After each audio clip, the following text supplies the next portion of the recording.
Hi everyone, welcome to Sam institute. So మన daily current అఫైర్స్లో భాగంగా ఈ రోజు ఇంపార్టెంట్ కరెంట్ ఈవెంట్స్ ఏమన్నా ఒకసారి చూద్దాము. సో దాంట్లో చూసినట్లయితే మనం ఫస్ట్ వన్ చూద్దాము. పుతిన్కు ఐసీసీ అరెస్ట్ వారెంట్ అని చెప్పేసి రావడం జరిగిందండి.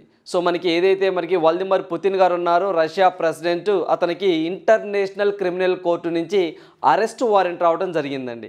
సో దీని గురించి మనం కాంపిటేటివ్ ఎగ్జామ్లో రేపు రానున్న పోటీ పరీక్షల్లో ఖచ్చితంగా ఇంటర్నేషనల్ క్రిమినల్ కోర్టు ఈ క్రింది ఏ వ్యక్తికి అరెస్ట్ జారీ చేసింది అని చెప్పేసి అని అడగొచ్చండి. ఏదైతే మనకి యునైటెడ్ నేషన్స్ సెక్యూరిటీ కౌన్సిల్ ఉంటుందో, ఆ యునైటెడ్ నేషన్స్ సెక్యూరిటీ కౌన్సిల్లో ఏదైతే మనకి permanent countries, non permanent countries అని చెప్పేసి మనం డిస్కస్ చేసుకుంటామండి. జనరల్గా పర్మనెంట్ కంట్రీస్ 5 ఉంటాయి, నాన్ పర్మనెంట్ కంట్రీస్ ఒక 10 ఉంటాయి. సో ఏవైతే మనకి పర్మనెంట్ కంట్రీస్ ఉంటాయో 5 కంట్రీస్, వాటికి వీటో పవర్ కూడా ఒకటి ఉంటుంది అని చెప్పామండి. సో ఏదైనా ఒక ఇంటర్నేషనల్ కోర్ట్ అనేది ఇది ఈ యొక్క పర్మనెంట్ కంట్రీస్లో ఫస్ట్ టైం ఈ యొక్క ప్రెసిడెంట్కి అనేది ఈ యొక్క ఏదైతే మనకి అరెస్ట్ వారెంట్ని విడుదల చేయడం జరిగింది.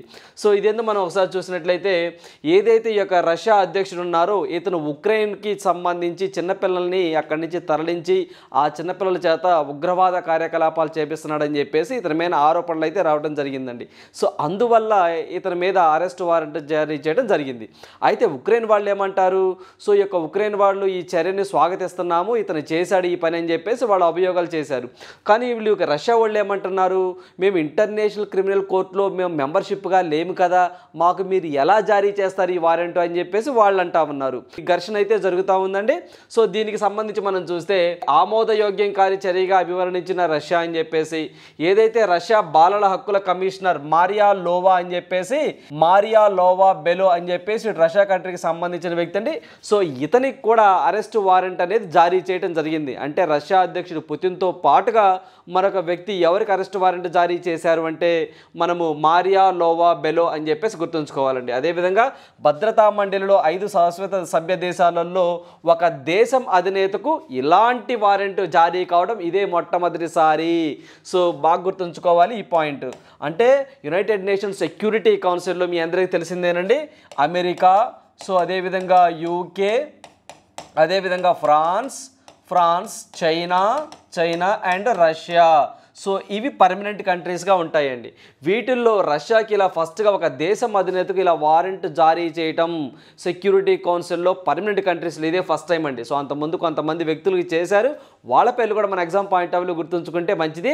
అది మనం చూసినట్లయితే, ఏదైతే మనకి సెర్బియా మాజీ అధ్యక్షుడు అండి, సెర్బియా కంట్రీకి ఒకప్పుడు మాజీ అధ్యక్షుడిగా చేస్తున్నారు స్లోబోదన్ మిలోసెవిక్ అనే వ్యక్తి అండి. సో మనకి స్లోబోదన్ మిలోసెవిక్ అనే వ్యక్తి, అదేవిధంగా సెర్బియా సైనిక మాజీ కమాండర్ ఒకడు ఉన్నాడండి, వాడి పేరు రాట్కో మ్లాడిక్ అని చెప్పేసి ఒక వ్యక్తి ఉన్నారండి. వీళ్ళిద్దరికీ మనము జారీ చేయడం జరిగిందండి. సో ఏదైతే ఇక ఇంటర్నేషనల్ క్రిమినల్ కోర్టు, సో వీళ్ళిద్దరికీ ఇంటర్నేషనల్ క్రిమినల్ కోర్టు వారు అరెస్ట్ వారెంట్ చేయడం జరిగింది పూర్వం.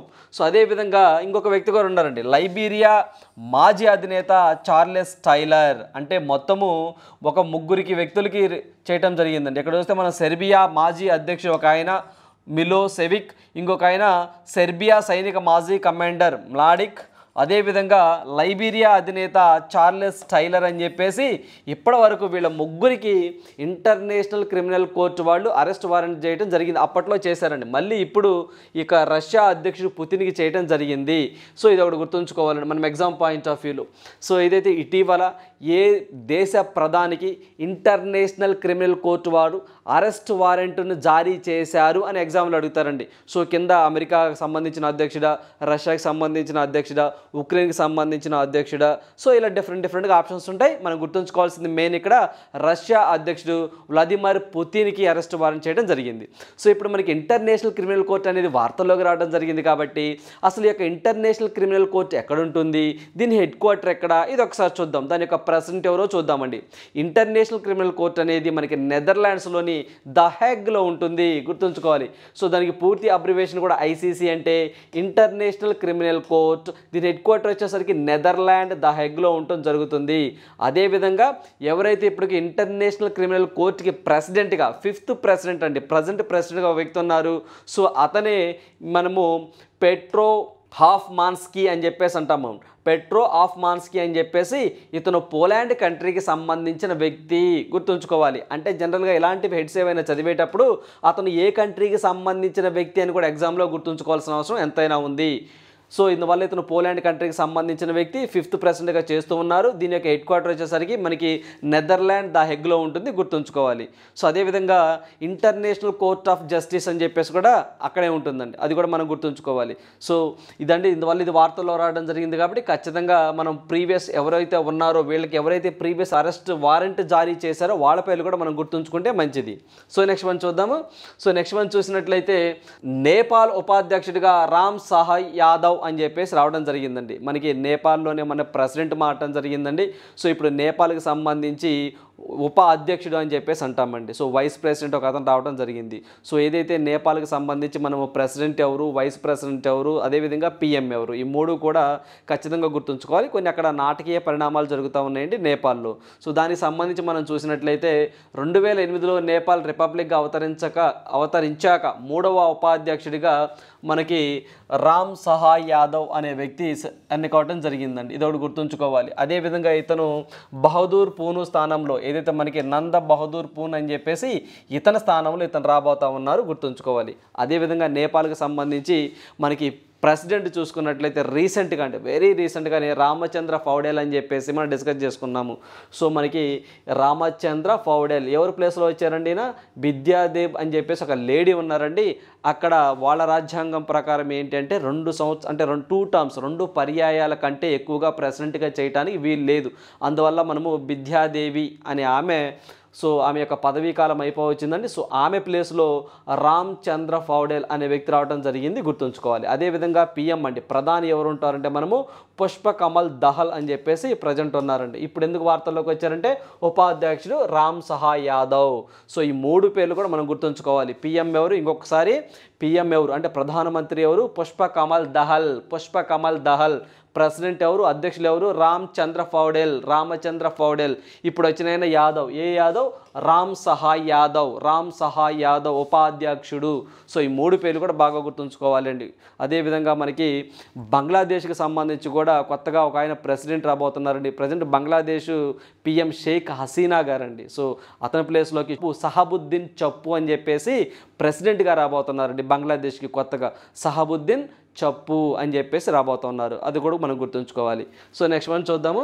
సో నెక్స్ట్ వన్ చూసినట్లయితే ఈరోజు మనకి ఆంధ్రప్రదేశ్ ప్రభుత్వం మరోసారి వార్తల్లో రావడం జరిగింది. ఏదైతే మనకి న్యాయ సేవాధికారిక సంస్థ ఈసీగా జస్టిస్ శేష సాయి అనే వ్యక్తి రావడం జరిగిందండి. సో మన అందరికీ తెలిసిందే ఉంటుందండి, ఇదే మన లీగల్ సర్వీస్ అడ్వైజర్ అని చెప్పేసి అంటామండి. సో దీనికి సంబంధించి మనకి సెంట్రల్ లెవెల్లో అయితేనేమో ప్రజెంట్ లీగల్ సర్వీస్ అడ్వైజర్ అంటే మనం నాల్సా అని చెప్పేసి అంటామండి. 1987లో యాక్ట్ వచ్చింది నాల్సా అండి, నేషనల్ లీగల్ సర్వీసెస్ అథారిటీ అని.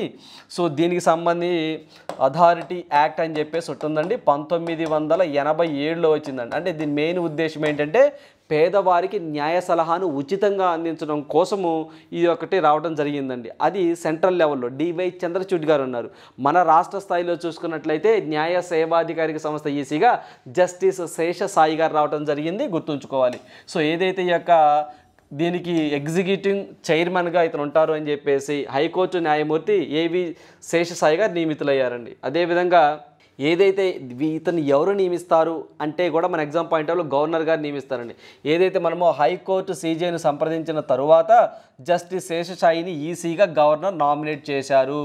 అంటే ఈ వీళ్ళని ఎవరు నామినేట్ చేస్తారంటే గవర్నర్, గుర్తుంచుకోవాలి. న్యాయ సేవాధికారిక సంస్థను ఎవరు నామినేట్ చేస్తారంటే గవర్నర్. అయితే గవర్నర్ గారు నామినేట్ చేసే ముందు ఏదైతే మనకి హైకోర్టుకు సంబంధించి చీఫ్ జస్టిస్ గారు ఉంటారో అతన్ని కన్సల్ట్ అవుతారు. సో ఆ పాయింట్ ఒకటి గుర్తుంచుకొని పాలిటీలో కూడా మనకు ఉపయోగపడుతుంది.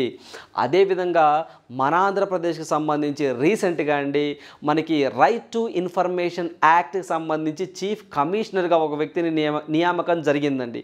అతని పేరు కూడా మనం గుర్తుంచుకోవాలి, మెహబూబ్ బాషా అని చెప్పేసి. ఒక 2 months క్రితం ఆయన యొక్క ఎన్నికైతే నామినేట్ అయ్యడం జరిగిందండి. ఆ పాయింట్ ఒకటి గుర్తుంచుకోవాలి. మీ అందరికీ తెలిసిందే రైట్ టు ఇన్ఫర్మేషన్ యాక్ట్ అని చెప్పేసి 2005లో రావడం జరిగిందండి. అంటే సమాచార హక్కు చట్టం అని చెప్పేసి అంటాం కదండి, అది. సో అది 2005లో రావడం జరిగింది. దానికి సంబంధించి మన ఆంధ్రప్రదేశ్కి సంబంధించి సమాచార హక్కు చట్టం చీఫ్ కమిషనర్గా ఇది మనకి మహబూబ్ బాషా గారు అండి, ఆర్ మెహబూబ్ బాషా గారు రావటం జరిగింది. ఇది పాయింట్ ఒకటి గుర్తుంచుకోవాలి. అదే యూనియన్లో అంటే సెంట్రల్ లెవెల్లో అనుకోండి, సెంట్రల్ లెవెల్లో చీఫ్ ఎలక్షన్ కమిషనర్గా అంటే మనకి సమాచార చట్టానికి సంబంధించి చీఫ్ కమిషనర్గా ఎవరున్నారు అంటే మనకి యశవర్ధన్ కుమార్ సిన్హా అని, యశవర్ధన్ కుమార్ సిన్హా అనే వ్యక్తి మనకి సెంట్రల్ లెవెల్లో చీఫ్ ఇన్ఫర్మేషన్ కమిషనర్గా ఉన్నారు. ఈ పాయింట్ ఒకటి గుర్తుంచుకోవాలి. సో ఈ రెండు కూడా మనం ఎగ్జామ్ పాయింట్ ఆఫ్ వ్యూ గుర్తుంచుకోవాలి. రాష్ట్రంలో అడిగితే మన పర్టికులర్గా మన ఆంధ్రప్రదేశ్ని అడిగితే మాత్రము మెహబూబ్ బాషా అని చెప్పేసి గుర్తుంచుకోవాలి. అదేవిధంగా సెంట్రల్ లెవెల్లో అడిగనుకోండి యశవర్ధన్ కుమార్ సిన్హా అని చెప్పేసి గుర్తుంచుకోవాలి. లాస్ట్లో చూడండి బాషా సిన్హా అలా అయినా గుర్తుంచుకోండి. అంటే కొంచెం ఆప్షన్ చూడగానే గుర్తుంటుంది కదా, ఎక్కడైతే బాషా గారు ఇక్కడైతే సిన్హారు. యాక్ట్ ఎప్పుడు వచ్చిందంటే 2005లో వచ్చింది. చాలా ఎగ్జామ్లు అడుగున్నారు. రైట్ టు ఇన్ఫర్మేషన్ యాక్ట్ ఎప్పుడు వచ్చిందని 2005లో వచ్చింది. అదేవిధంగా Mahatma Gandhi national rural employment guarantee act అది కూడా 2005లోనే వచ్చింది, గుర్తుంచుకోవాలి. సో మీ అందరికీ తెలిసిందేనండి, Mahatma Gandhi national rural employment guarantee act అని చెప్పేసి ఇది కూడా మనకి 2005లోనే వచ్చింది. బట్ ఫోర్స్లోకి వచ్చింది మాత్రం 2006లో ఈ స్కీము. అదేనండి, ఏదైతే మనకి పల్లెటూరులో అంటే గ్రామీణ ప్రాంతంలో 100 రోజులు పల్లి కనిపించాలని చెప్పేసి దాని యొక్క స్కీమ్ యొక్క ముఖ్య ఉద్దేశం అండి. సో మీ అందరికీ తెలిసిందే. సో ఈ 2 పాయింట్లు గుర్తుంచుకోవాలి. అదేవిధంగా మన రాష్ట్రానికి సంబంధించి జస్టిస్ శేషసాయి గారు రావడం జరిగింది, న్యాయ సేవా సాధికారిక సంస్థకి హెడ్గా. సో ఈ పాయింట్లు కూడా గుర్తుంచుకోవాలండి. సో అదేవిధంగా నాల్సా చట్టం 1987 గుర్తుంచుకోవాలి. సో నెక్స్ట్ వన్ చూద్దాము. సో నెక్స్ట్ వన్ చూసుకున్నట్లయితే మనకి పీయూష్ గోయల్ గారు, ఏదైతే మనకి టెక్స్టైల్ మినిస్ట్రీ అండి, ఇతను ఈరోజు వార్తల్లో రావడం జరిగింది. సో ఇతను వచ్చేసరికి ఒక 7 స్టేట్స్లో ఒక స్కీమ్ని అయితే లాంచ్ చేయడం జరిగిందండి టెక్స్టైల్కి సంబంధించి. సో ఒక స్కీమ్ని అయితే లాంచ్ చేయడం జరిగిందండి, పిఎం మిత్ర అని చెప్పేసి ఒక స్కీమ్ లాంచ్ చేశాడండి. సో ఆ స్కీమ్ రానున్న పోటీ పరీక్షల్లో ఏవైతే government of India schemes initiate చేస్తాయో, అంటే మనకు ఒక పాయింట్ అర్థం కావాలండి. జనరల్గా గవర్నమెంట్ స్కీమ్స్ చదువుకుంటాం, అయితే ఎలాంటి స్కీమ్స్ చదువుకోవాలి? గవర్నమెంట్ స్కీమ్స్ చాలా ఉంటాయి కదా. మరి ప్రధానమంత్రి జన్ధన్ యోజన కానించి స్టార్ట్ చేస్తాయి, అంటే 2015 మోడీ గారు వచ్చిన కానించి ఇప్పటి వరకు ఏదైతే మనకి డిజిటల్ ఇన్నోవేషన్ ఆత్మనిర్భర్ భారత్ వరకు దాదాపుగా చాలా స్కీమ్స్ ఉంటాయండి. అవన్నీ వాటిలో కాకుండా అన్నీ చదువుకోవాల్సిన అవసరం లేదండి. ఏవైనా రీసెంట్గా ఇంట్రడ్యూస్ చేసిన స్కీమ్స్ ఒకటి వెరీ రీసెంట్గా అండి, అంటే మనము ఈ 2022లో 2022లో ఏమైనా రీసెంట్గా చేసిన స్కీమ్స్, అదేవిధంగా ఏమైనా స్కీమ్స్లో అప్డేషన్ ఏమైనా జరిగితే అలాంటి స్కీమ్స్, తరువాత ఎక్కువగా ఫార్మర్స్ అంటే రైతులకు ఉపయోగపడే స్కీమ్స్. సో ఇవి బాగా చదువుకోవాలండి, మెయిన్ ప్రియారిటీ వీటికి ఇవ్వాలి. సో వీటికి ఇచ్చినట్లయితే దీనికి సంబంధించి ఈరోజు ఈ స్కీమ్ రావడం జరిగిందండి. ఇలాంటివి చదువుకోవాలి. 2022 అన్నాం కాబట్టి ఈ స్కీమ్ చదువుకోవాలి. అలా కాకుండా కొన్ని స్కీమ్స్లో అప్డేషన్ జరిగితే అన్నాము. సో అదేవిధంగా మనం చూసినట్లయితే రీసెంట్గా అప్డేట్ జరిగిన వాటిలో ప్రధానమంత్రి జీవన్ జ్యోతి బీమా యోజన, ప్రధానమంత్రి సురక్ష బీమా యోజన, అటల్ పెన్షన్ యోజన, అదేవిధంగా ప్రధానమంత్రి జన్ధన్ యోజన, ఈ 4 స్కీములకు కూడా అప్డేట్ జరగడం జరిగిందండి. ఏదైతే మనకి ప్రధానమంత్రి జీవన్ జ్యోతి యోజన ఉంటుందో, అదేవిధంగా ప్రధానమంత్రి సురక్ష బీమా యోజన ఉంటుందో, వాటి యొక్క ప్రీమియం రేట్స్ అనేవి పెంచడం జరిగిందండి. అలాంటివి మీరు కొంచెం అప్డేటెడ్గా ఉండాలి. ఆ ప్రీమియం రేట్స్ ఎంత పెరిగినాయి ఏంటి అని చెప్పేసి మనం లాస్ట్ కొన్ని గత వీడియోస్లో కూడా చెప్పుకోవడం జరిగిందండి. సో ఎవరైనా చూడని వాళ్ళు ఉంటే ఆ వీడియోస్ చూస్తే మీకు ఎంత పెంచారు ఏంటి అని చెప్పేసి తెలిసిపోతుంది. సో ఇక్కడ వచ్చేసరికి పిఎం మిత్ర స్కీమ్ అని చెప్పి చెప్తున్నామండి. అసలు పిఎం మిత్ర అంటే అబ్రివేషన్ ఏంటి, సో ఇది ఏ మినిస్ట్రీ కింద పనిచేస్తుంది, మొత్తం ఎన్ని స్టేట్స్లో లాంచ్ అయిపోతున్నారు, మొత్తం దీనికి ఎంత అమౌంట్ కేటాయించారు అని చెప్పేసి మనకి ఎగ్జామ్ పాయింట్ ఆఫ్ వ్యూలో అడగొచ్చు. అదేవిధంగా ఈ యొక్క స్కీమ్ చదివేటప్పుడే 5F అని చెప్పేసి ఎఫ్లు అండి, ఎఫ్ అని చెప్పేసి అంటాం. ఇదిగోండి 5F అండి, ఎఫ్ అని చెప్పేసి అంటాం. అంటే ఈ ఎఫ్లు 5 ఎఫ్లు ఉంటాయండి. ఆ ఎఫ్లు ఏంటివి అని చెప్పేసి కూడా ఎగ్జామ్లో అడగొచ్చు. కొన్ని ఎగ్జామ్లో అడిగిన సందర్భాలు ఉన్నాయండి అలాంటివి. ఈ టైప్లో అంటే ఈ టైప్లో అడిగిన సందర్భాలు ఉన్నాయి. సో అందువల్ల మనం ఖచ్చితంగా గుర్తుంచుకోవాలి. సో ఇప్పుడు మనం చూసినట్లయితే పిఎం మిత్రి అంటే ఏంటో చూద్దామండి. సో పిఎం మిత్రి అనగానే ప్రధానమంత్రి, ఎం అంటే మెగా అండి, ఐ అంటే ఇంటిగ్రేటెడ్ అండి, టీ అంటే టెక్స్టైల్ అండి, ఆర్ అంటే రీజన్స్ అండ్ అపెరల్ అని చెప్పేసి అంటాము. అపెరల్ అంటే వస్త్రాలకు సంబంధించింది అని చెప్పేసి గుర్తుంచుకోవాలి. అంటే ప్రధానమంత్రి mega integrated textile reason and apparel అని చెప్పేసి మనం పూర్తిగా అబ్రివేషన్ గుర్తుంచుకోవాలి. సో జనరల్గా దీన్నే మనకి తెలుగులోకి గూగుల్ ట్రాన్స్లేషన్ చేస్తారండి, మెగా ఇంటిగ్రేటెడ్ అని చెప్పేసి ఇలా రాస్తారండి, మెగా ఇంటిగ్రేటెడ్ ఇంటిగ్రేటెడ్ ఇలా రాస్తారండి. సో అందువల్ల కొంచెం ఇలానే గుర్తుంచుకుంటే మీకు ఈజీగా ఉంటుందండి ఎగ్జామ్ పాయింట్ ఆఫ్ వ్యూలో. So mega integrated textile reasons and April అని చెప్పేసి అంటామండి. ఇది దీని యొక్క పూర్తిగా అబ్రివేషన్. అయితే దీనికి కాను దగ్గరగా 4445 కోట్లు గవర్నమెంట్ ఆఫ్ ఇండియా ఖర్చు చేస్తుందండి. సో ఈ స్కీమ్ని 2026 వరకు 2025-26 వరకు కొనసాగిస్తాము. ఇది కూడా ఇంపార్టెంట్ అండి. 2025-26 దాకా కొనసాగిస్తాము అని చెప్పేసి వీళ్ళు చెప్తా ఉన్నారు. ఇదొకటి. మొత్తం ఎంత అమౌంట్ అండి? 4445 కోట్లు అండి. 4445 కోట్లు కేటాయిస్తాము అన్నారండి. మొత్తము 7 స్టేట్స్లో ఈ స్కీమ్ని ఇంప్లిమెంట్ చేస్తాము అన్నారు. రేపు ఎగ్జామ్లో ఈ క్రింది వాటిలో ఏ స్టేటు లేదు, లేకపోతే ఏ స్టేట్ ఉంది అని చెప్పేసి అడిగినప్పుడు ఖచ్చితంగా ఈ 7 స్టేట్లు కూడా మనం గుర్తుంచుకోవాలి. సో దాంట్లో మనకి మహారాష్ట్ర, మధ్యప్రదేశ్, ఉత్తరప్రదేశ్, తెలంగాణ, తమిళనాడు ఇవన్నీ ఉండడం జరిగిందండి. సో ఇక్కడ మనం చూసినట్లయితే మహారాష్ట్ర, తమిళనాడు, తెలంగాణ, గుజరాత్, కర్ణాటక, మధ్యప్రదేశ్, యూపీ అండి. సో ఇవి స్టేట్స్ ఉన్నాయి. ఈ 7 స్టేట్స్ బాగా గుర్తుంచుకోవాలి.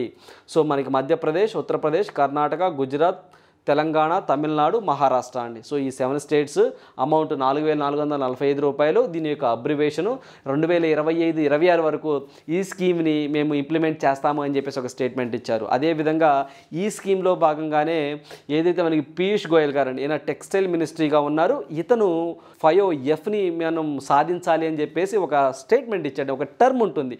అసలు ఏంటి ఆ 5Fలు? ఆ ఎఫ్లు ఏంటో చూద్దామండి. ఓకేనా? రైట్. ఆ ఎఫ్లు ఏంటి అంటే చూడండి ఒకసారి. Farm to fibre to factory to fashion to foreign.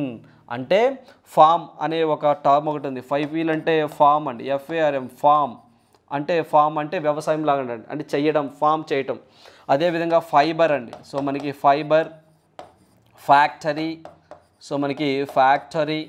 So అదేవిధంగా ఫ్యాషన్, సో మనకి ఫ్యాషన్. లాస్ట్లో ఫారెన్ అండి. లాస్ట్లో ఫారెన్ అంటే ఏం చేయాలంటే వీటిని మనం ఫామ్ చేసి అంటే మనము ఉత్పత్తి చేసి ఫైబర్ చేయటం. అంటే ఫైబర్ అంటే ఫామ్ అంటే ఫస్ట్ రైతులన్నీ వస్తారండి, సాగు చేయటం, దాన్ని ఫైబర్ చేయటం అంటే దాన్ని ప్రొడ్యూస్ చేయటం, దాన్ని ఫ్యాక్టరీకి తరలించడం అంటే మనకి ఏదైతే మనకి ఫ్యాక్టరీని పంపించిన తర్వాత వాటికి ఫ్యాషన్గా తయారు చేసి ఫారినర్స్కి ఎక్స్పోర్ట్ చేయటం. అంటే ఇది కాన్సెప్ట్ అండి, వాళ్ళ కాన్సెప్ట్ అది. ఇక్కడ మీరు బాగా గుర్తుంచుకోవాలి. Farm, fibre, factory, fashion, foreign అని చెప్పేసి గుర్తుంచుకోవాలి. రేపు క్రింది వాటిలో ఈ 5Fలో లేని ఎఫ్ ఏంటి అని చెప్పేసి అంటాడు. బాగా గుర్తుంచుకోవాలి. లాస్ట్లో ఫారెన్ ఉంటుంది. అంటే మనం ఇక్కడ బాగా తయారు చేసి మనం ఇక్కడే మన ఓన్గానే టెక్స్టైల్ని ఓన్గా ఫామ్ చేసి వాటికి ఆ ఫైబర్ అంటే వస్త్రాలు అంటారు చూస్తారండి, వాటిని సృష్టించి అదేవిధంగా వాటిని ఫ్యాక్టరీకి తరలించి అక్కడ తయారు చేసి అక్కడ మంచి ఫ్యాషన్గా మంచిగా అందరికీ ఉపయోగపడే విధంగా అట్రాక్ట్ చేసే విధంగా ఫ్యాషన్గా తయారు చేసి వాటిని ఎక్స్పోర్ట్ చేయాలి, అంటే ఫారిన్కి పంపించాలి. ఇది కాన్సెప్ట్ అండి, గవర్నమెంట్ ఆఫ్ ఇండియా కాన్సెప్ట్ ఇది, గుర్తుంచుకోవాలి. సో నెక్స్ట్ వన్ చూద్దాము. సో నెక్స్ట్ వన్ చూసినట్లయితే India to host African chiefs conclave field training exercise. So దానికి పేరు AFI-INDEX 2023 అని చెప్పేసి. AFI అంటే ఆఫ్రికా అండి. AF అంటే ఆఫ్రికా, IND అంటే ఇండియా, EX అంటే ఎక్సర్సైజ్.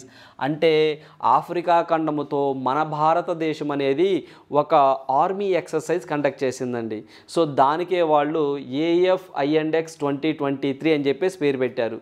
సో దాంట్లో భాగంగానే ఇక్కడ ఆఫ్రికన్ చీఫ్స్ కన్క్లేవ్ అని చెప్పేసి ఒక టర్మ్ వచ్చిందండి. మీకు ఇక్కడ 2 గుర్తుంచుకోవాలండి. ఇది వచ్చేసరికి మన ఇండియాకు ఒక దేశానికి కాదండి, ఆఫ్రికా ఖండంలో ఉన్న కొన్ని కంట్రీస్కి మన భారతదేశానికి మధ్య జరిగినటువంటి ఒక ఆర్మీ ఎక్సర్సైజ్. అంటే మొత్తము దగ్గరగా మనం ఆఫ్రికా దేశాలకు సంబంధించి 50 కంట్రీస్కు పైగా మనం ఆహ్వానం పంపించామండి. సో ఏవైతే ఇక్కడ ఒక ఎక్సర్సైజ్ జరుపుకుందాము అని చెప్పేసి ఒక 50 దేశాలకు పైగా మనం ఆహ్వానం పంపించాం. సో ఆ 50 దేశాలలో దగ్గరగా 22 దేశాలు ఈ యొక్క ఆఫ్ ఇండెక్స్ 2023లో పాల్గొన్నాయి, 22 దేశాలకు పైగా. సో ఈ యొక్క ఎక్సర్సైజ్ అనేది ఎక్కడ జరిగింది అన్నది ఇక్కడ బిట్టండి. ఎగ్జామినర్ బాగా ఫోకస్ చేస్తాడు, లేదా దాని అబ్రివేషన్ అడుగుతాడు. ఆఫ్రికా ఇండియా ఎక్సర్సైజ్ 2023 అని గుర్తుంచుకోవాలి. ఇది ఎక్కడ జరిగిందంటే పూణే మహారాష్ట్రలో జరుగుతుంది అని చెప్పేసి గుర్తుంచుకోవాలండి. సో ఇంకా మనకి ఈ మంతేనండి 21వ తారీఖు నుంచి స్టార్ట్ అవుద్దండి. 21 దాకా 21 నుంచి స్టార్ట్ అవుద్ది. సో ఇంకా స్టార్ట్ అవ్వలేదండి. ఇది సెకండ్ ఎడిషన్ అండి. సో మనకి ఫస్ట్ ఎడిషన్ వచ్చేసరికి 2019లో పూణేలోనే జరిగిందండి. ఇప్పుడు మళ్ళీ సెకండ్ టైం ఇది జరపడము. సో ఇది వచ్చేసరికి మనకి మార్చి 21, 30 నుంచి అండి. ఏదైతే మనకి మార్చి 21, 30 నుంచి 2023 సో జరగబోతుందండి. దగ్గరగా 22 కంట్రీస్ బాగా పార్టిసిపేట్ చేస్తున్నాయి అని చెప్పేసి మనం గుర్తుంచుకోవాలి. అంటే మేము వస్తాము అని చెప్పేసి అఫీషియల్గా గవర్నమెంట్ ఆఫ్ ఇండియాకి ఒక రిపోర్ట్ అయితే ఇవ్వడం జరిగింది. ఇక్కడ మనం ఎగ్జామ్ పాయింట్ ఆఫ్ వ్యూ గుర్తుంచుకోవాల్సింది ఇదైతే మనము దీని అబ్రివేషన్ గుర్తుంచుకోవాలి. ఆఫ్రికా ఇండియా ఎక్సర్సైజ్ అని ఎక్కడ జరగబోతుంది అంటే ఆల్రెడీ మన ఎగ్జామ్ పాయింట్ ఆఫ్ వ్యూ మన ఎగ్జామ్కి వచ్చే టైంకి జరిగింది అని చెప్పి చదువుకుంటామండి. ఎక్కడ అంటే పూణే మహారాష్ట్ర. పాయింట్ గుర్తుంచుకోవాలండి, పూణే మహారాష్ట్ర అండి. సో మనకి మహారాష్ట్రలో జరగబోతుంది. అయితే దీనికి సంబంధించి ఆఫ్రికన్ చీఫ్స్ కన్క్లేవ్ అంటే ఏంటి అంటే ఏవైతే ఈ ఎక్సర్సైజ్ అయిపోయిన తర్వాత 1 డేకి ముందండి, ఈ ఎక్సర్సైజ్ అయిపోతుంది అనగా ఒక 1 డేకి ముందు చీఫ్ ఆర్మీస్కి సంబంధించి ఒక చిన్న మీటింగ్ జరుపుతారండి. దానికి సంబంధించి మన Indian army chief Manoj Pandey గారు దానికి నాయకత్వం వహించబోతున్నారు. అంటే మెయిన్ ఉద్దేశం ఇలాంటివి జరగడానికి ఏంటి అంటే సో నాలెడ్జ్ షేరింగ్ అండి. సో ఆ కంట్రీస్ దగ్గర ఉన్న స్కిల్స్ మనకి, సో మన దగ్గర ఉన్న స్కిల్స్ వాళ్ళతో షేర్ చేసుకుంటాం. అదేవిధంగా డిఫెన్స్కి సంబంధించి కూడా రక్షణ వ్యవస్థలో బలోపేతం చేసుకోవటం కోసం, ద్వైపాక్షిక సంబంధాలను మెరుగుపరుచుకోవడం కోసం, ఉగ్రవాదాన్ని అండి ఇలాంటి వాటిని పూర్తిగా రూపుమాపడం కోసము ఇలా మనకి బలోపేతం చేసుకోవటానికి ఈ యొక్క ఎక్సైజ్ కండక్ట్ చేస్తూ ఉంటారు. సో గుర్తుంచుకోవాలి, ఇది ఆఫ్రికా ఖండంలో ఉన్నటువంటి దగ్గరగా 50 దేశాలకు పైగా ఆహ్వానం పంపితే 22 దేశాల పైగా వస్తాము అని చెప్పేసి ఈ యొక్క మనకి డిఫెన్స్ మినిస్ట్రీ చెప్పడం జరిగిందండి. సో ఇది ఎక్కడ జరిగింది? పూణే మహారాష్ట్ర. గుర్తుంచుకొని సరిపోతుంది. సో నెక్స్ట్ వన్ చూద్దాము. సో నెక్స్ట్ వన్ చూసినట్లయితే ఈరోజు ఏదైతే మనకి దీనికి సంబంధించి hockey India 5th annual awards 2022 అనేది వార్తల్లోకి వచ్చిందండి. ఇది మనం స్పోర్ట్స్ కేటగిరీలో చదువుకుంటాము. సో హాకీకి సంబంధించి కొన్ని అవార్డ్స్ అండి, మనము హాకీ ఇండియా వాళ్ళు కొన్ని అవార్డ్స్ అనౌన్స్మెంట్ చేశారు. సో అవేంటో చూద్దామండి. 2022కి సంబంధించిన అవార్డ్స్ అండి ఇవి. సో ఏదైతే మనకి లైఫ్ టైమ్ అచీవ్మెంట్ అవార్డ్ అని చెప్పేసి, సో మనకి లైఫ్ టైమ్ అచీవ్మెంట్ అవార్డ్ అని చెప్పేసి దాని క్యాష్ ప్రైజ్ 30 లక్షలు ఉంటుందండి. సో ఏదో 2022కి సంబంధించి అమిత్ సింగ్ బక్షి అనే వ్యక్తి రావడం జరిగింది. Point number 1. సో ఇతను ఒక వ్యక్తి అండి. అంటే మనకి రాబోయే పోటీ పరీక్షల్లో 5th annual awards hockey India 2022 so వీటికి సంబంధించి సరికాని అంశం ఏది, సరి అయిన అంశం ఏది అన్నప్పుడు దీంట్లో లైఫ్ టైమ్ అచీవ్మెంట్ అవార్డు కింద 30 లక్షల క్యాష్ ప్రైజ్ ఇస్తారు. ఈ అవార్డు తీసుకున్న వ్యక్తి మనము అమిత్ సింగ్ బక్షి అని చెప్పేసి గుర్తుంచుకోవాలి. అదేవిధంగా player of the year award అని చెప్పేసి దానికి 25 lakhs ఇస్తారండి. సో దానికి చూస్తే మనము మెన్ కేటగిరీలో సో ఎవరిస్తారంటే మెన్ కేటగిరీలో మనము ఏదో హర్మన్ ప్రీత్ సింగ్ అనే వ్యక్తి తీసుకోవడం జరిగింది. అదే ఉమెన్ అయితే మాత్రము సవిత తీసుకోవడం జరిగింది. గుర్తుంచుకోవాలి. అంటే ఓవరాల్గా లైఫ్ టైమ్ అచీవ్మెంట్ అవార్డు అని ఒకటి ఉంటుంది, మెన్కి ఉమెన్కి ఒకటి ఉంటుంది. అంటే మొత్తం 3 అవార్డ్స్ వచ్చినాయండి దీనికి సంబంధించి. 2021కి సంబంధించి హాకీ ఏదైతే మనకి హాకీ ఇండియా ఉంటుందో వాళ్ళు లైఫ్ టైమ్ అచీవ్మెంట్ అవార్డుకి సంబంధించి అయితే మాత్రం అమిత్ సింగ్ బక్షికి ఇవ్వడం జరిగింది. దాని క్యాష్ ప్రైజ్ 30 లక్షలు. అలా కాకుండా player of the year award అని మేల్ అయితే మాత్రము హర్మన్ ప్రీత్ సింగ్ అతను, ఉమెన్ అయితే మాత్రం సవితాకి రావడం జరిగింది. దాని క్యాష్ ప్రైజ్ 25 lakhs. 2022కి సంబంధించి అంటే లాస్ట్ ఇయర్కి సంబంధించి చూస్తే లైఫ్ టైమ్ అచీవ్మెంట్ అవార్డు 30 లక్షలు సేమ్, అది కూడా గురుబక్ష్ సింగ్ అనే వ్యక్తి తీసుకోవడం జరిగిందండి. గురుబక్ష్ సింగ్ తీసుకోవడం జరిగింది. అదేవిధంగా ప్లేయర్ ఆఫ్ ది ఇయర్ అయితే మనము player of the year 25 lakhs అండి. మెన్ అయితే మాత్రము హర్దీక్ సింగ్, ఉమెన్ అయితే మాత్రం సవిత. అంటే ఈ రెండిట్లో మీరు గుర్తుంచుకోవాల్సింది, రెండిట్లో కూడా సవితానేనండి. సో ఇది ఒక పాయింట్ ఈజీగా ఉంది మనకి, ఈ రెండిట్లో సవితానే.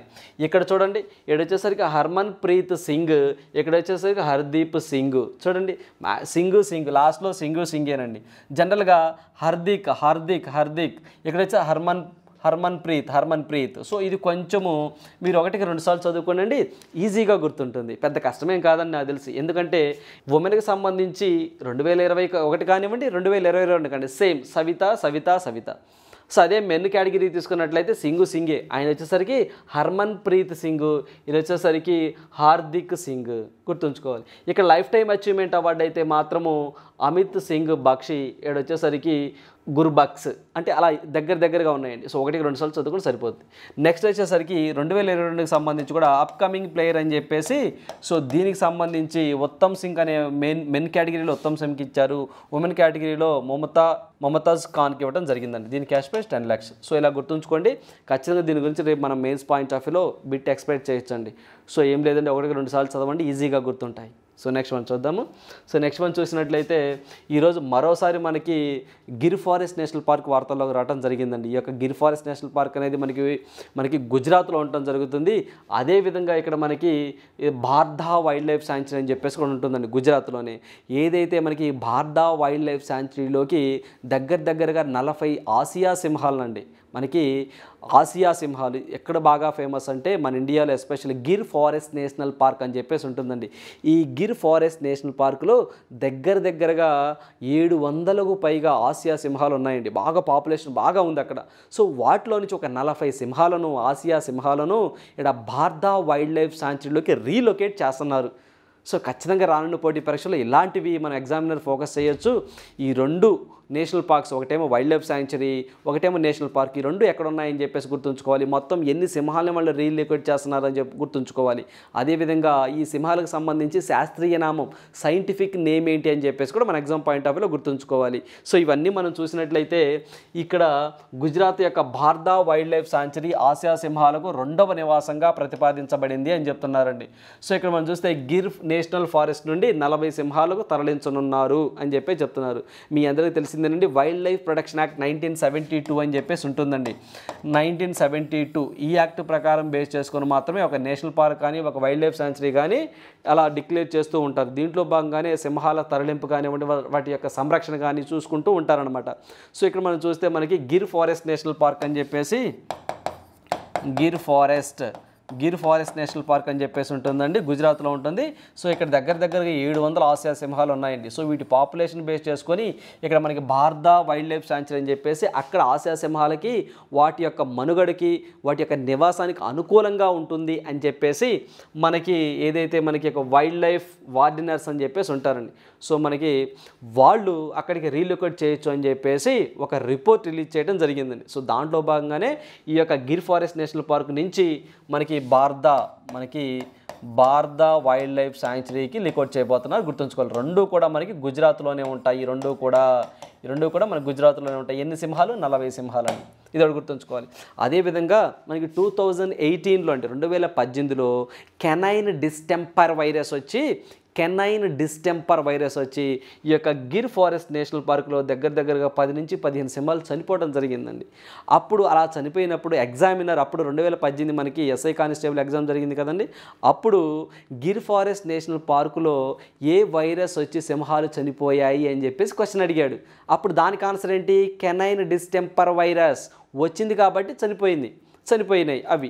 సో ఇప్పుడు మనకి రీలొకేట్ అవుతున్నాయి కదా, మొత్తం ఎన్ని సింహాలు అని అడగొచ్చు, ఏ నేషనల్ పార్క్ నుంచి ఏ వైల్డ్ లైఫ్ శాంచురీకి అని అడగొచ్చు, ఎట్లయినా అడగొచ్చు, గుర్తుంచుకోవాలి. అదేవిధంగా ఆసియా సింహాల యొక్క సైంటిఫిక్ నేమ్ అండి, అంటే మనకి శాస్త్రీయ నామం అని చెప్పేసి అంటాము, పాంథెరా లియోపెర్సికా అని చెప్పేసి అంటామండి. బాగా గుర్తుంచుకోవాలి, పాంథెరా లియోపెర్సికా అని చెప్పేసి ఆసియా సింహాల యొక్క సైంటిఫిక్ నేమ్. అదేవిధంగా టైగర్ యొక్క సైంటిఫిక్ నేమ్ అంటే పాంథెరా టిగ్రిస్ అని చెప్పేసి అంటామండి. అదేవిధంగా పాంథెరా టైగర్ అండి, ఇది పాంథెరా టైగ్రిస్ అని చెప్పేసి అంటామండి. టైగ్రిస్ అని చెప్పేసి ఇది టైగర్ అండి, ఇది టైగర్కి సంబంధించింది. ఇది ఏమో ఆసియా లయన్స్కి సంబంధించింది. సో అదేవిధంగా మనం రీసెంట్గా చీతాస్ అని చెప్పేసి సౌత్ ఆఫ్రికా నుంచి, నమీబియా నుంచి తెచ్చుకున్నాం కదా. నమీబియా నుంచి 8, సౌత్ ఆఫ్రికా నుంచి 12, మొత్తం 20 చీతాస్ ఉన్నాయి భారతదేశంలో. చీతా యొక్క సైంటిఫిక్ నేమ్ వచ్చేసరికి అసినోసిస్ జుబాటస్ అంటామండి. ఏమంటాము? అసినోసిస్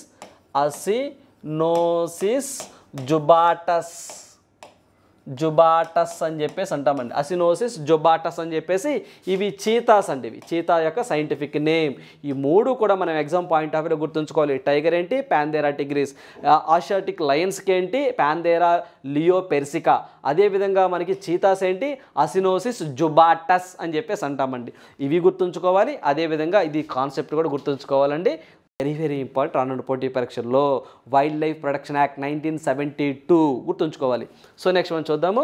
సో నెక్స్ట్ మనం చూసినట్లయితే మనకి ఏదైతే మనకి ఆఫ్రికాలోని ఒక తుఫాన్ రావడం జరిగిందండి, ఫ్రెడ్రీ తుఫాన్ అని చెప్పేసి. సో మనకి ఫ్రెడ్రీ తుఫాన్ వచ్చేసరికి దగ్గరగా 326 మంది చనిపోయారండి. ఎగ్జాంపుల్ ఎంతమంది చనిపోయారని అడగర్లే కానీ సో ఆ యొక్క ఫ్రెడ్రీ తుఫాను ఏ దేశాల మీద ప్రభావం చూపించింది అనేది ఎగ్జామ్లో అడుగుతారు. సో అది మనం చూస్తుంటే మాలావి, మొజాంబిక్ దేశాలలో ఈ రెండు గుర్తుంచుకోవాలి. సో ఈ రెండు మనం బాగా గుర్తుంచుకోవాలండి. సో మనకి మలావి, మొజాంబిక్ దేశాలలో ఈ యొక్క ఫ్రెడ్రీ తుఫాన్ అనేది విరుచుకుపడుతుందండి. అదేవిధంగా దగ్గరగా 326 మంది చనిపోయారని చెప్పేసి వీళ్ళు చెప్తా ఉన్నారు. సో అదేవిధంగా చాలా ప్రాంతాలలో ఇంకా కొండపోతగా వర్షాలు పడుతున్నాయని చెప్పి అక్కడ సహాయ చర్యలు ముమ్మరం చేస్తున్నామని ఈ రెండు కంట్రీస్ చెప్తా ఉన్నాయి. సో ఖచ్చితంగా ఈ రెండు గుర్తుంచుకోండి. ఆఫ్రికా దేశాలైనటువంటి రెండు మలావి, మొజాంబిక్ ఈ రెండు దేశాలు ఫ్రెడ్రీ తుఫాన్కి ఎఫెక్ట్ అయ్యాయి అని గుర్తుంచుకోవాలి. అదేవిధంగా మనం రీసెంట్గా అమెరికాకి సంబంధించి సైక్లోన్ బాంబ్ తుఫాన్ అని చెప్పేసి గుర్తుంచుకోవాలండి. అమెరికాకి సంబంధించి సో యుఎస్ఏకి సంబంధించి మనము సైక్లోన్ బాంబ్, సో మనకి సైక్లోన్ బాంబు తుఫాన్ అని చెప్పేసి రీసెంట్గా రావడం జరిగిందండి. మీ అందరూ సోషల్ మీడియాలో చూసే ఉంటారు. బాగా మంచంతా ఇళ్ళ మీద బాగా ఉండిపోయి బాగా ఇబ్బంది పడ్డారండి. ఒక 1 వీక్ దాకా రవాణా అస్తవ్యస్తం అయిపోయింది, జనజీవనం స్తంభించిపోయిందని చెప్పేసి కూడా మనం న్యూస్లో విన్నాము. సో మనకి సైక్లోన్ బాంబ్ అమెరికా వచ్చింది. రీసెంట్గా న్యూజిలాండ్కి సంబంధించి న్యూజిలాండ్లో కూడా గాబ్రియల్ తుఫాన్ అండి. సో మనకి గాబ్రియల్ తుఫాన్ అని చెప్పేసి గాబ్రియల్ తుఫాన్ అని చెప్పేసి న్యూజిలాండ్లో రావడం జరిగింది. సైక్లోన్ బాంబు వచ్చేసరికి అమెరికాలో రావడం జరిగింది. ఆఫ్రికా ఖండంలో మలావి, మొజాంబిక్ సంబంధించి ఫ్రెడ్రీ సో మనకి ఫ్రెడ్రీ ఈ యొక్క తుఫాన్ రావడం జరిగిందండి. ఈ 3 తుఫాన్లు కూడా గుర్తుంచుకోవాలి రానున్న పోటీ పరీక్షల్లో. సో నెక్స్ట్ వన్ చూద్దాము. సో నెక్స్ట్ వన్ చూసినట్లయితే Indian railways to become the net zero carbon emitter by 2030 అంటే 2030 నాటికి రైల్వే శాఖ నుంచి జీరో ఉద్గాన కర్బనాలు రాబోతున్నాయి. అంటే మేము అసలు కార్బన్ డైఆక్సైడ్ రహితమైనటువంటి రైల్వే స్టేషన్ మేము తీసుకొస్తాము, రైల్స్ని మేము తీసుకొస్తాము. అంటే పెట్రోల్ డీజిల్తో నడిచేవి ఇక రైల్వేస్ ఉండవండి, ఓన్లీ విద్యుత్తో నడిచేవి మాత్రమే ఉంటాయి అని చెప్పేసి దాని మీనింగ్ అనమాట. సో వాళ్ళ టార్గెట్ ఉంటుంది 2030 కల్లా నెట్ జీరో. సో మీ అందరికీ తెలిసిందే ఉంటుందండి 2070 కల్లా సో మనకి మనకి కార్బన్ ఎమిషన్స్ అంటే 0 ఉద్గారాలను తగ్గించాలి అని చెప్పేసి, అంటే CO2 లెవెల్ను పూర్తిగా జీరో స్థాయికి తీసుకురావాలని చెప్పేసి మన భారతదేశం అండ్ ప్రపంచ దేశాల యొక్క లక్ష్యం అండి. ఆ లక్ష్యంలోనే భాగంగా రైల్వే వాళ్ళు అంటున్నారు 2030 కల్లా రైల్వే వ్యవస్థలో మన జీరో కార్బన్ ఎమిషన్ స్థాయికి మేము తీసుకొస్తాము అని చెప్పేసి వాళ్ళు ఒక టార్గెట్ పెట్టుకున్నారండి. ఈ టార్గెట్ బాగా గుర్తుంచుకోవాలి 2030. సో ఎవరిదండి? ఇండియన్ రైల్వేస్కి సంబంధించింది. అంటే అప్పటికి మనకి పెట్రోల్లో కానీ డీజిల్ ఇలాంటివి ఇంకా రైల్స్ ఉండవండి, మొత్తం ఎలక్ట్రికల్తో నడిచేవి, హైడ్రోజన్తో నడిచేవి ఇలాంటివి ఎక్కువ ఉంటాయన్నమాట. సో నిన్న మనం డిస్కస్ చేసుకున్నామండి బుల్లెట్ ట్రైన్ అని చెప్పేసి 2026 కల్లా నడుపుతామని చెప్పేసి మనకి రైల్వే మినిస్టర్ అశ్విని వైష్ణవ్ గారు ఒక స్టేట్మెంట్ ఇవ్వడం జరిగింది. సో అదొక ఇయర్ గుర్తుంచుకోవాలి. అంటే 2026 కల్లా బుల్లెట్ ట్రైన్ అండి, మనకి బుల్లెట్ ట్రైన్ తీసుకొస్తామని చెప్పేసి మనకి రైల్వే మినిస్ట్రీ చెప్పడం జరిగింది. ఇది ఒక టార్గెట్ గుర్తుంచుకోండి అండి. సో దాంట్లో భాగంగా ఈరోజు 2030 వచ్చింది కాబట్టి దాంట్లో కార్బన్ ఉద్గారాలని 0% తీసుకురావాలని టార్గెట్ పెట్టారు.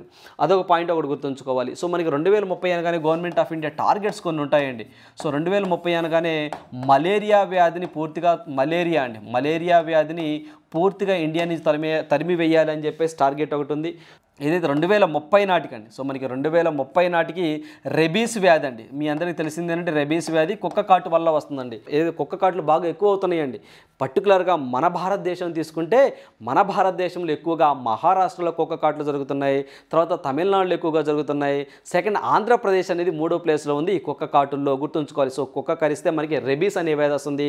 సో దీన్ని కూడా 2030 నాటికి పూర్తిగా తరిమేయాలి భారతదేశం నుంచి అని గవర్నమెంట్ ఆఫ్ ఇండియా ఎలిమినేషన్ టార్గెట్గా పెట్టుకుంది. అదేవిధంగా మనము ఇది రైల్వేకి సంబంధించి నెట్ జీరో ఎమిషన్స్ అండి, అంటే నెట్ జీరో ఎమిషన్స్ రైల్వేస్లో కూడా ఇక జీరో కార్బన్ ఉద్గారాలని మేము ప్రొడ్యూస్ చేస్తాము అని చెప్పేసి ఇది ఒక టార్గెట్ పెట్టుకున్నారండి. సో ఇవన్నీ 2030కి సంబంధించిన టార్గెట్స్. సో అదేవిధంగా మనకి 2025 కూడా ఒక టార్గెట్స్ ఉంటాయండి. 2025 అలా చాలా ఉంటాయండి, బట్ ఇప్పుడు మాత్రం 2025 డిస్కస్ చేద్దాము. టీబీ ఎరాడికేషన్ అని చెప్పేసి, అదేవిధంగా 220 న్యూ ఎయిర్పోర్ట్స్ని బిల్డ్ చేయాలని చెప్పేసి, అదేవిధంగా మనది 5 ట్రిలియన్ ఎకానమీ చేయాలని చెప్పేసి. సో 5 ట్రిలియన్ ఎకానమీ, కొత్తగా 220 ఎయిర్పోర్ట్స్, అదేవిధంగా టీబీ అండి, మనము టెర్బిక్యులోసిస్ క్షయ అంటాం చూసారండి, దాన్ని ఎలిమినేషన్ చేయాలని చెప్పేసి కూడా గవర్నమెంట్ ఆఫ్ ఇండియా టార్గెట్ కూడా పెట్టుకోవడం జరిగిందండి. సో అదేవిధంగా పెట్రోల్లో మనకి ఎథనాల్ శాతాన్ని 20% కలపాలని చెప్పేసి కూడా ఎథనాల్ అండి, ఎథనాల్ ఇవన్నీ మనం డిస్కస్ చేసినవేనండి. మళ్ళీ మీకు ఒకసారి గుర్తు చేస్తున్నాను, ఇవన్నీ మనం డిస్కస్ చేసినవే, మళ్ళీ మీకు ఒకసారి గుర్తు చేస్తున్నాను. 2023 ఈ సంవత్సరానికి సంబంధించి కలాజర్ అనే ఒక వ్యాధి అండి. సో మనకి కలాజర్ అనే ఒక వ్యాధి అండి ఇది. సో 2023 కల్లా ఇండియా నుంచి తీసివేయాలని చెప్పేసి టార్గెట్గా పెట్టుకున్నారు. ఇది ఒకటి గుర్తుంచుకోవాలి. ఇలాంటివి ఉన్నాయండి. సో ఇది మాత్రం 2030 బాగా గుర్తుంచుకోండి. మలేరియా వ్యాధిని ఇండియా నుంచి తీసివేయాలి, రబీస్ వ్యాధిని తీసివేయాలి, నెట్ జీరో అండి. ఎప్పుడు ఏ సెక్టారు, రైల్వే సెక్టారు, ఇది ఒకటి గుర్తుంచుకోవాలండి. ఇవన్నీ మన టార్గెట్స్. సో నెక్స్ట్ వన్ చూద్దాము. సో నెక్స్ట్ వన్ చూసినట్లయితే ఇది వచ్చేసి మనము Sogra Misowa festival in Karbi Anglong district అండి, అస్సాం. యాక్చువల్గా ఇది అస్సాంలో మనకి కార్బీ అంగ్లాంగ్ డిస్టిక్ ఉంటుందండి. అక్కడ ఎస్పెషల్గా సోగ్రా మిసోవా ఫెస్టివల్ అని చెప్పేసి మిసావా ఫెస్టివల్ అండి. సో ఈ ఫెస్టివల్ అనేది ఏ రాష్ట్రంలో జరుపుకుంటారో అని అడుగుతారండి.